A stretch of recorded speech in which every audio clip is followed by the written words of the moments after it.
Doit faire une fille qui ressent de la pression de la part de ses parents et qui a l'impression que ses parents ne l'écoutent pas par rapport à ses choix ou à ce qu'elle dit? Effectivement, c'est une chose qui arrive souvent dans les familles. Oui. Mais il faut tout d'abord que la fille, elle médite sur sa question. Il faut qu'elle se analyse elle-même. Oui. Pourquoi est-ce qu'elle ne veut pas se marier ou pourquoi elle ne veut pas se marier avec cette personne? Quelle est la raison?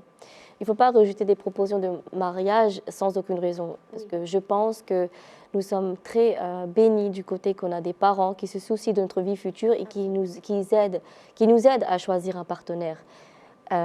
Donc il faut qu'elle s'analyse elle-même, qu'elle ait une raison valable.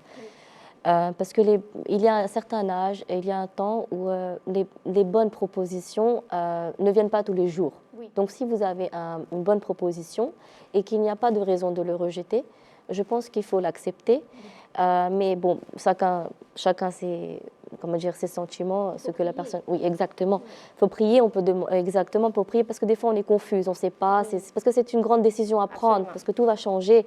Absolument. Et il faut le savoir que tout va changer, il ne faut Oui. pas être ces filles rêveuses. Non. Mais il faut donc prier, faire istikhara, demander de l'aide à Dieu, qu'il nous guide. Est-ce que cette personne est bien pour nous ou non? Parce que Allah seul sait Oui. ce qui est bien pour nous. Absolument. Deuxièmement, comme je l'ai déjà mentionné, la communication parent-enfant est très importante. Absolument. Et d'autre part, il faut que les filles, elles écrivent aussi une lettre au calife pour leur vie, pour leur future vie maritale. Oui.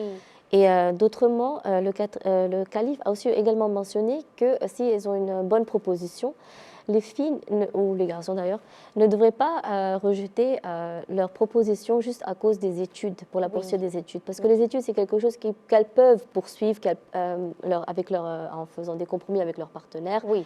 en parlant avec leur partenaire, justement, en leur expliquant qu'elles veulent continuer les études, elles peuvent se marier et continuer leurs études en même temps. Mais il ne faut pas forcer les jeunes filles. Pourquoi? Parce que quand il y a la force, le mariage ne marche pas. Absolument. Il y a d'ailleurs un hadith où une fois une femme est venue voir le saint prophète sallallahu alayhi wa sallam, elle s'était mariée avec un homme et elle a dit qu'elle ne veut pas rester avec cet homme. Le saint prophète sallallahu alayhi wa sallam lui a posé des questions, dont est-ce qu'il ne prend pas soin de toi? Et toutes les réponses étaient positives. Elle a dit, oui, il prend pour soin de moi, tout est bien, mais le saint prophète sallallahu alayhi wa sallam, il a dit, quelle est la raison donc? Et elle a répondu, mon cœur ne l'accepte pas. Oui.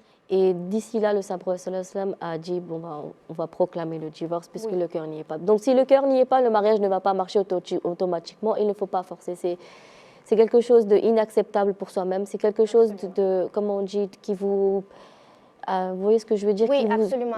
En fait, ce qui est important à mentionner, c'est que quand le cœur n'y est pas, en ourdou, on appelle ça une tasalli, donc la paix d'esprit, la paix dans le cœur. Alors, si la paix n'y est pas, il y a moyen d'en parler et dans certains cas, c'est permis de ne pas accepter ou de ne pas continuer. Mais c'est important de mentionner comme quoi que la première chose à faire, c'est de faire confiance à Allah. Peut-être qu'il a mis quelque chose de bien dans cette union et que nous, par nos limites humaines, nous ne la connaissons pas. Alors, c'est la confiance à Allah qu'il faut la mettre en premier. Exactement. Et j'aimerais également ajouter à ce sujet que par expérience, et parmi toutes les expériences des jeunes filles et jeunes garçons que je connais, Allah, subhanahu wa ta'ala, lui-même, il met dans le cœur, automatiquement, dans votre cœur, que cette personne-là est parfaite pour vous. Vous avez une sorte de satisfaction, vous avez plus de crainte de ce mariage, parce qu'automatiquement, elle est retirée de votre cœur. Vous êtes heureux et vous êtes d'accord. Donc, il y a plusieurs autres signes que Allah va vous montrer une fois que vous aurez commencé à prier pour votre mariage. Oui, absolument.